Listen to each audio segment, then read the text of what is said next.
sexual assault. Well, I suffocated her. I put tape on her. I put tape on her mouth, and then I put tape on her nose. Murder. Held it there so she couldn't breathe. All done by a colonel from the Army. Colonel Russell Williams, a former high-ranking officer of the Canadian Air Force, was found guilty of committing heinous crimes that shook the nation to its core. This cold-blooded killer, born on March 7, 1963, in Bromsgrove, England, rose to the rank of colonel after joining the Canadian Armed Forces in 1987, showing promising potential as a skilled pilot. Williams had a remarkable career trajectory, serving as the commanding officer of Canadian Forces Base Trenton in Ontario from July 2009 until his arrest in February 2010. However, his crimes were truly against his role in the military, which included 2 counts of first-degree murder, sexual assault, and other unspeakable offenses that left Canadians in utter disbelief. The cold-blooded murder of Corporal Marie-France Comeau, a 38-year-old Canadian Forces flight attendant, and Jessica Lloyd, a 27-year-old Belleville resident, left everyone shocked.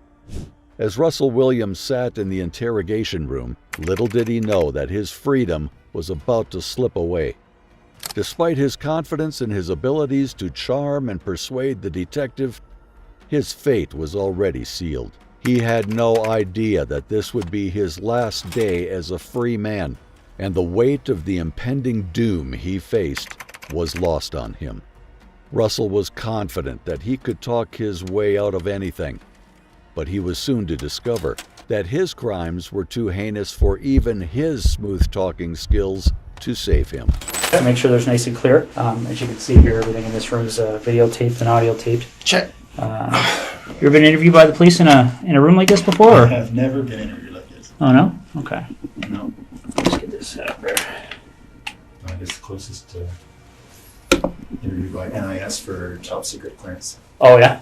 All right. Well, again, Russell, I appreciate you coming in. An investigation like this, I mean, I'm sure you can appreciate it's been big news, especially down Belleville way. And, you know, obviously our approach to cases like this is that we don't give up on somebody being alive until we get evidence that they're not. So because of that, we're treating Jessica's case as an emergent situation, obviously. Yeah. So we're fast forwarding things that we might normally take our time with. And that's why we're here on a Sunday afternoon.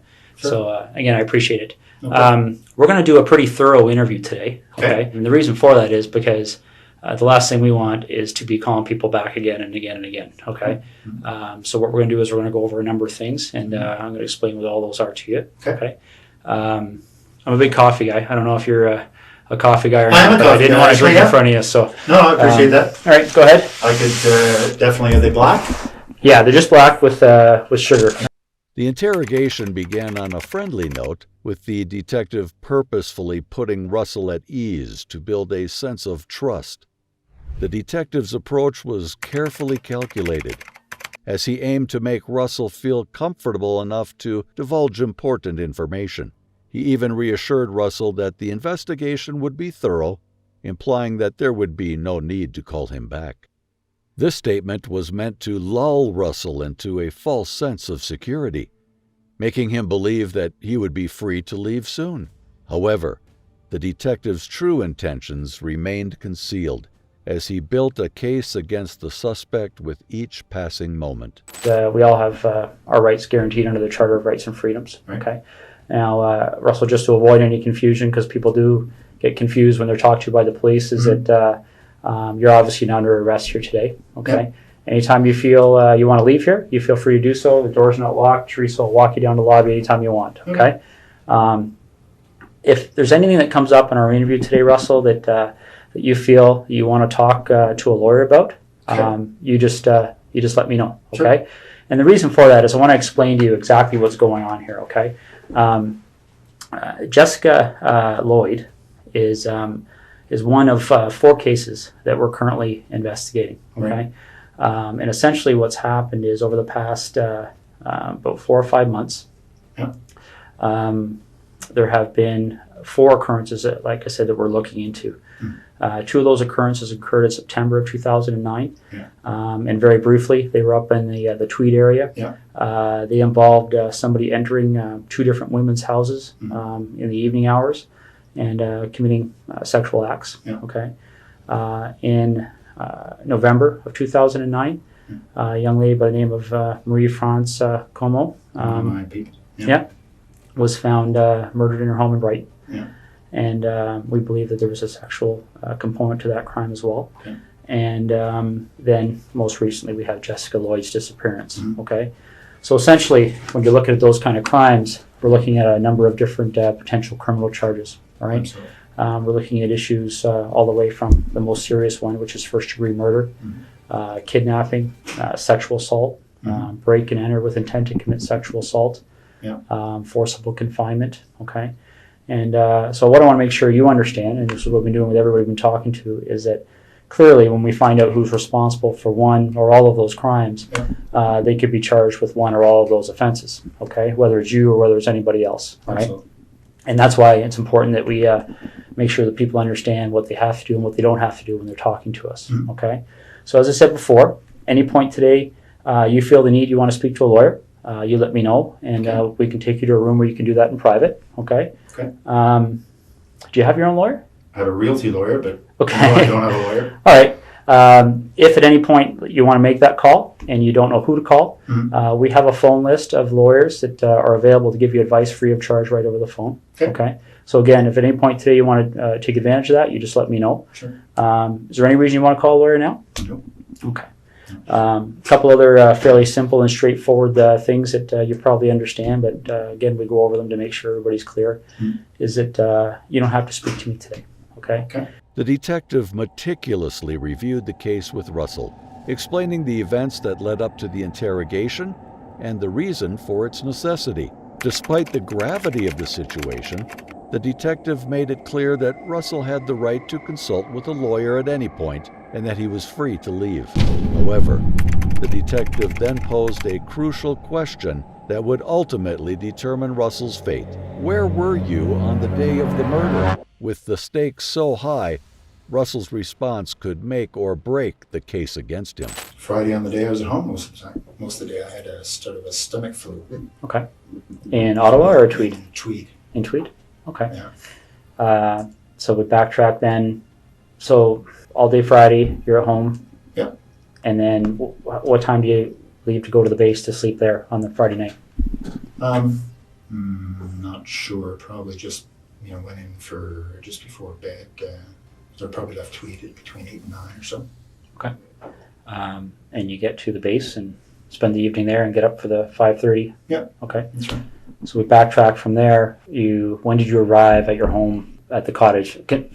I don't want to get confused between your home in Ottawa and the home in Tweed. So, no, I had been in Tweed all week. Yeah.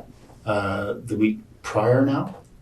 Russell replied to the detective's question, claiming that he was at home with the stomach flu and did not go to work on the day of the murder. The detective listened intently to his answer, knowing that it would be crucial in determining his involvement in the crime. Detective Smythe turned his attention to the next question. How did you find out about the murders? He asked Russell, his eyes never leaving the suspect's face. The answer to this question would be equally important in piecing together the evidence and determining the truth. I'm not going to walk you through November, but I'm going to take you to a date that's probably pretty fresh in your mind, the day that Marie-France Comeau. Do you remember how you found out? I do. Yeah, I was sent an email. Well, as soon as the ops staff and the base learned, they told me. Okay. So I got an email. I can't remember if it was late at night or early in the morning. It was certainly, I saw it, I want to say first thing in the morning because I had just come back from Ottawa. I was in Ottawa for a set of meetings on one of the days. I can't remember what day of the week we're talking about, but obviously when your people gets killed, it gets your attention. So, absolutely. Yeah, I very much remember that coming in. And how did you know Marie-France Comeau? I'd only met her once. She was on a crew I was on just after I got to the base. Okay. So I can't even remember. I think it was a one-day trip. I did a number of trips in Canada transporting our troops, sort of first leg out of Edmonton we tend to hopscotch them across until they get into theater. So anyway, I can't remember which trip it was, but we did a number of them out to Edmonton just to pick up the troops, bring them to Trenton, and then put a fresh crew on, and because we'd fly out and back in the same day. So, Sensing a shift in the dynamics of the interrogation, the detective decided to take a more direct and aggressive approach. What would you be willing to give me today to help me move past you in this investigation? what do you need? Well, would you be willing to supply things like fingerprints, blood samples, Sure. things like that? Yeah. Okay. Footwear impressions? Yeah. Okay. All right. I think that's what we're gonna ask you to do. Okay. All right. Now we have a process we have to go through to do that. Okay. And for the blood sample, I don't take the blood sample. We have specially trained officers that are trained to do that. Okay. I'm going to step out and make sure they're still available. Can I assume you're going to be discreet? It's possible. Yeah. Because this would have a very significant impact on the base if they thought you thought I did this. Well, bottom line, Russell, that's one of the reasons we're here on a Sunday afternoon. The tide of the interrogation took an abrupt turn when the detective asked Russell to provide DNA and shoe samples. Russell's demeanor suddenly changed as he shifted uneasily in his seat and defensively crossed his arms, a clear indication that he was feeling uneasy. The detective took note of this reaction, and his suspicions were only heightened when Russell asked whether the matter would be kept discreet. This question, coming from a man who claimed to be innocent, was highly suspicious, and the detective knew that he was onto something. It was becoming increasingly clear that Russell was trying to hide something, and the detective was now certain of his guilt. The interrogation had uncovered crucial evidence that would prove to be instrumental in securing a conviction against Russell. Now that you've had some time I know we've been throwing a lot of things at you here, but now you've had some time to think about things. Is there anything that you're concerned about that buccal swab matching in any of those 4 residences? Is there, I guess, let me explain what I'm getting at here, Russell, okay? This is a significant investigation, as you can well imagine. Yeah. That DNA is going to be significant in our investigation, both quite possibly to help you, quite possibly to help us. Understood. I don't know yet. I don't know what the result is yet. Mm-hmm. And I'll go back to the example I gave you because it's a very similar issue, I think. And you talked about the idea of discretion here. Okay. Mm-hmm. You talked about the idea that I think hopefully you appreciate the fact of how we approached you here. Yeah, absolutely. And essentially, we have no issues with that. Okay.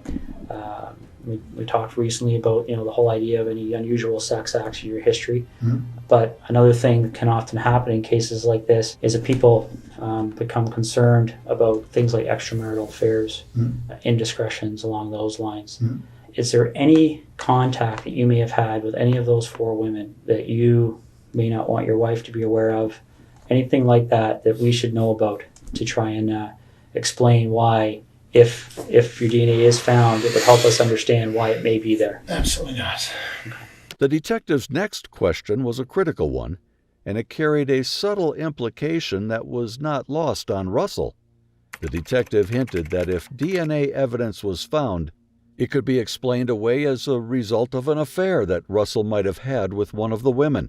Russell's unease was palpable as the detective carefully phrased the question, making sure to mention the discretion aspect. The implication was clear. Russell had something to hide, and he was trying desperately to keep it under wraps. The detective knew that this was the moment he had been waiting for, and his skilled questioning had finally exposed the truth. What kind of tires do you have on your Pathfinder? I think they're Toyo. Okay. Do you know the brand name, or sorry, the I think make? that is I don't. Sorry, the make is Toyo. Yeah. I don't know the model. See, I'll read this off to you, see if it rings a bell. Ever heard of, does Toyo Open Country HTS Yeah, that sounds make any right. sense? Yeah. Okay. When did you have those tires put on your Pathfinder? Well, it's the second version we've had of them, so I think it might have been this past fall. They replaced other ones we had on the same. Well, Toyo, I can't say that they were exactly the same model, but our dealership here in Ottawa says they're very popular for the Pathfinders.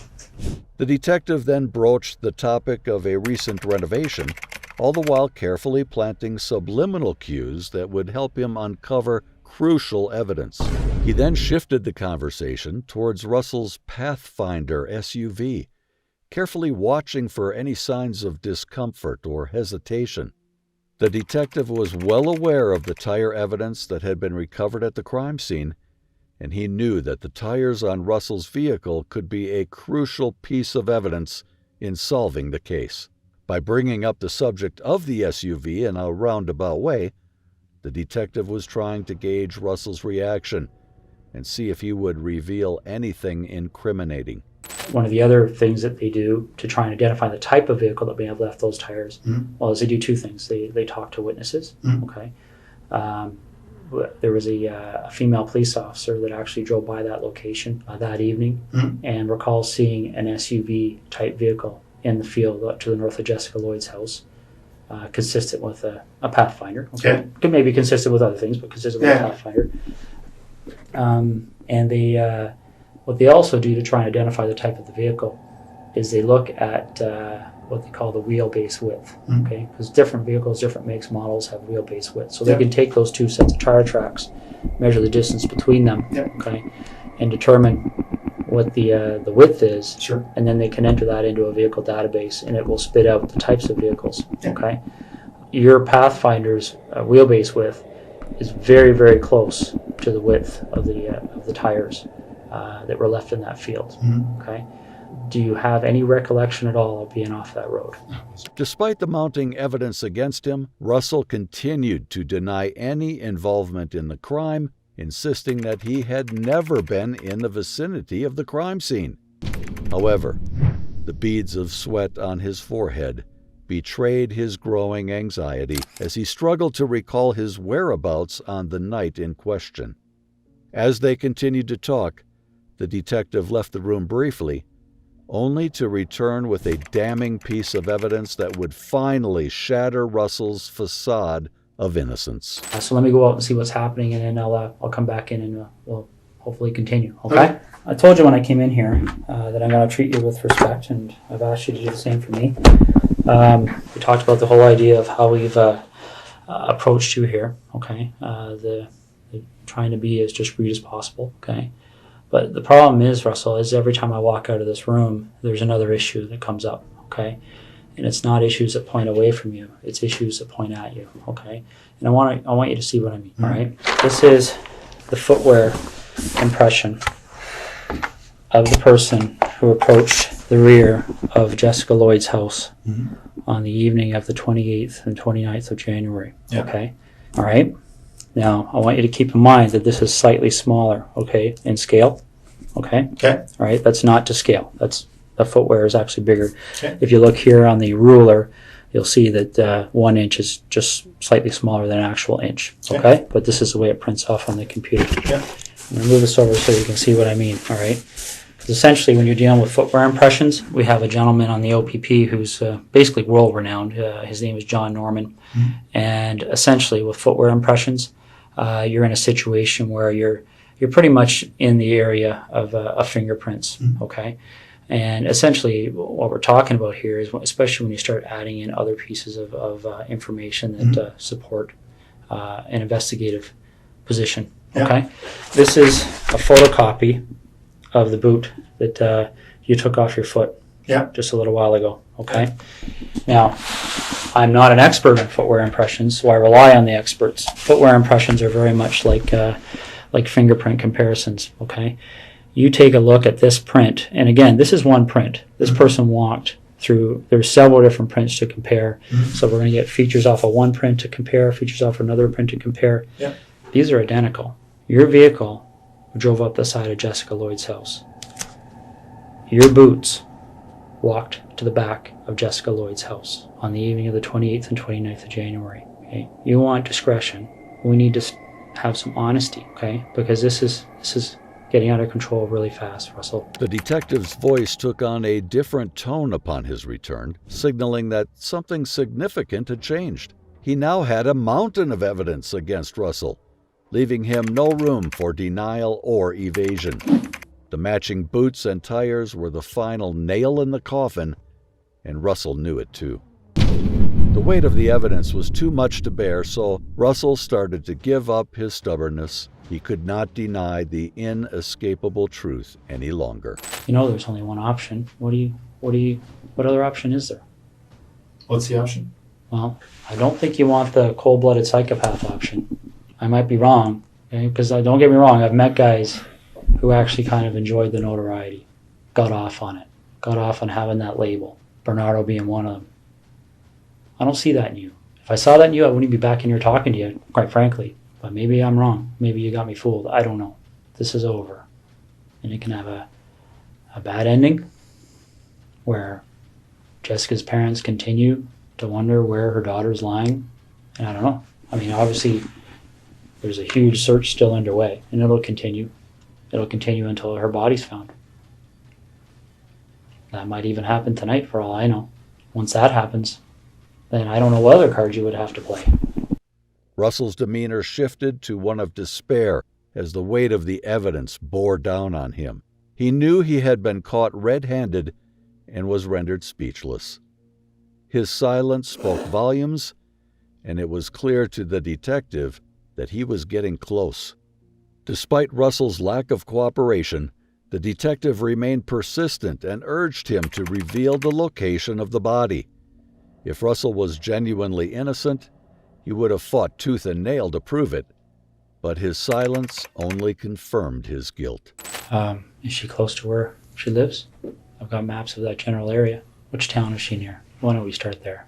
I'm not sure if you give me a map of it covers Caladar down to the highway and over to Tweed and south. I'll show you. Let me see what I got here. I might have something. Is she inside, outside? It's probably the biggest area I have there, Russ. Yeah, you need more. You need a real map. So where am I going on here to get to her? In this block here. Okay. So you're pointing to a detailed map of that area, and I'll show you where she is. Is she close to a road? Yep. All right. Is it something where is she buried, or is she somewhere where if you walk there you would fairly easily see her? It's here. Okay. So she's south of 7, east of Tweed, west of 41. Mm-hmm. And what's this road here? Not sure. Neither am I. Okay. I'll be right back, okay? Do you want any water or anything? Sure. Okay, I'll be right back. How long has she been there for? Over a week. Was it fairly quick from the time she left? Friday night. Friday night? Yep. So where was she between Thursday night and Friday night? In Tweed. With you? Yep. How long was she alive for? Almost 24 hours, not quite. Russ? You're doing the right thing here. Okay. Well, again, my interest is in making my wife's life a little easier. In a moment of defeat, Russell finally caved under the pressure. Without hesitation, the detective retrieved a map and began the search for the victim's body. Russell cooperated and answered all subsequent questions, concluding with a handshake between him and the detective. Inside there are 2 memory cards. Okay. Which are blank, but I'm sure they can be And whose images are on those cards? well, I've erased them, but I expect to be able to draw images of Jessica and I. What about Marie?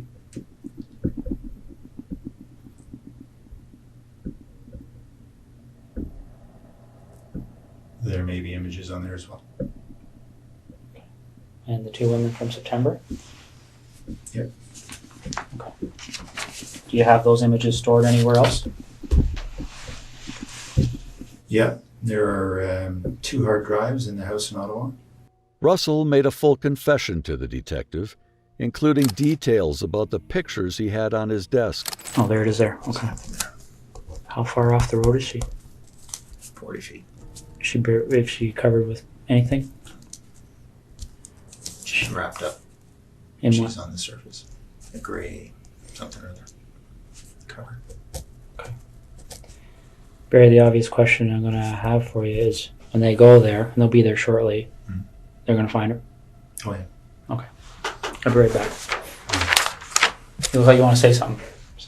Just that this place, my wife, it's been a dream for the better part of a year, so I'm keen to get them what they need and so they can leave her alone.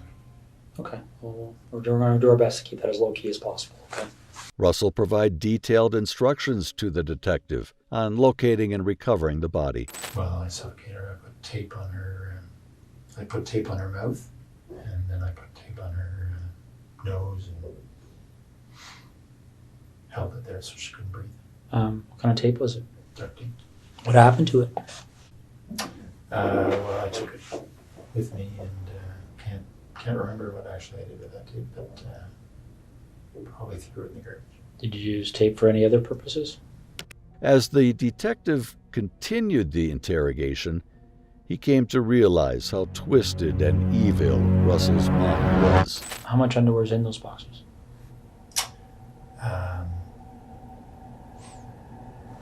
Probably 60 pieces or so. Total. All women's? Yeah, 60 pieces of theirs. Of whose? Of Jessica's and Marie-France. So you took 60 pieces from between the two of them? Yeah. The detective was visibly disturbed upon learning the extent of Russell's collection of stolen underwear from his victims, realizing the depth of his disturbing behavior. Same kind of deal. Running through the back of the house. She was sleeping in her, not in her bedroom, but in her, in front of the TV. Very much the same story. Anything different about that story? I mean, pretty much the same story and exactly the same story are two different things, right? Yeah, no, not much different at all. I did have the flashlight. That time I had her with the flashlight. Didn't think it would knock her out. Did. So, and I subdued her with my weight. Her clothes, took some pictures and left. Russell nonchalantly described to the detective how he had acquired the second victim, and soon after, Sergeant Jim Smith closed the investigation. The gruesome details of his crimes sent shockwaves through the country and highlighted the issue of violence against women in Canada. The fact that he was in a position of authority within the Canadian military only served to add to the sense of betrayal and outrage felt by the Canadians. In the end, justice was served, and Williams Russell was sentenced to life in prison with no chance of parole for 25 years. His crimes will forever remain a black mark on the history of the Canadian Armed Forces, and a reminder that even those in positions of power and authority are not above the law.